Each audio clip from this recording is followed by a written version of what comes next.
Perseteruan antara Trah Wali Songo dan Balawi sampai saat ini belum selesai. Mari kita simak video yang satu ini dari Pak Dibio. Gerakan kami untuk mengungkap makam-makam palsu, meluruskan sejarah yang dikaburkan, semua itu berdasarkan musyawarah dari saudara-saudara kami, dari para ulama dan para sepuh. Ya. Jadi apabila ada yang bertindak, ya kan, di luar pengetahuan kami tidak bertanggung jawab. Ya.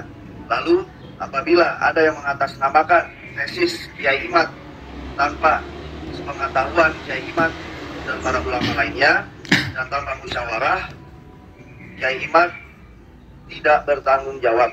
Ya. Karena kenapa? Karena di dalam musyawarah ini ada campur tangan Allah Subhanahu wa taala.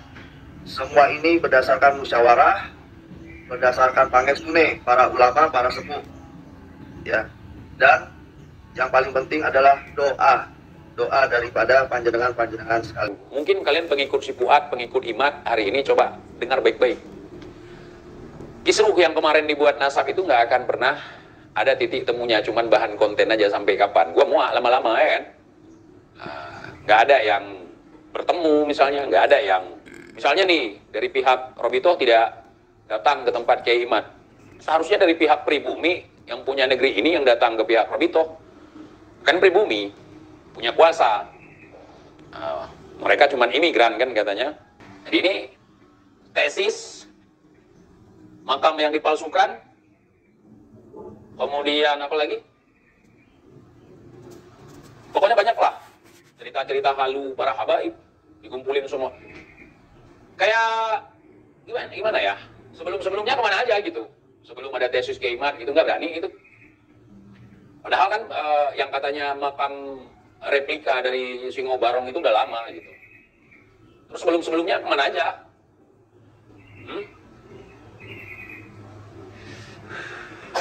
Ya. Jadi di Aceh ada 2 makam yang diba'alawikan, saudara. Gue pernah bilang kan? Pernah ingat nggak? Gue pernah bilang kalau di Aceh ada 2 makam yang diba'alawikan. Kenapa diba'alawikan? Memang makam Ba'alawi. Gue sedang selidiki, gue bilang waktu itu. Kenapa makam itu diba'alawikan? Ya memang makam Ba'alawi. Setahu saya sih bukan makam Ba'alawi. Pernah nggak gue bilang? Setahu saya sih bukan makam Ba'alawi. Ya setahu saya.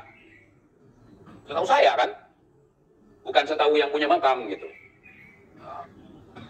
Bukan datuk gua juga. Jadi selama ini ngapain aja Raden Dibio? Mana aja Raden Dibio Laksmono?